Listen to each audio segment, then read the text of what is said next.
I think voting to leave would be good for all the regions in the UK. Firstly, it will increase the amount of power that's devolved to a local level.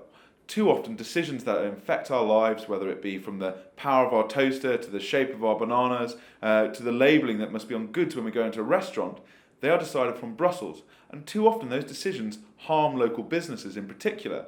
So actually, if we vote to leave, not only will we have an improved regulatory system, but we'll have a more accountable regulatory system. We'll have more powers handed to the politicians that we elect.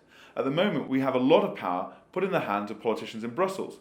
And those politicians believe not that they should have less power, they should have more power. And they see that every crisis that happens on the continent, from the devastating Paris attacks to the contraction of the Eurozone economy, they see the answer to that problem as more power for Europe. They see that constantly as the solution.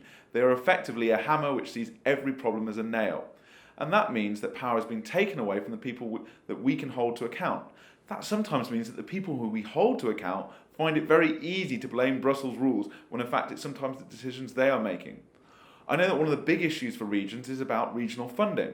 Well, all that money that EU regions get, all those projects which have big EU flags on, actually are funded by the £350 million we hand to Brussels every week. So the money that we get back comes with strings attached to it. It isn't accountable, and often it's wasted. It's gone through the bureaucracy of Brussels and it comes back to us, and somehow we're told that we should be grateful that we're allowed to spend a little bit of our own cash. That's why I think if we vote leave on the 23rd of June, not only will the regions be empowered in terms of their democracy, but they'll be supported in terms of money. We could actually spend more on the areas that we need, because we should be able to spend our money on our priorities.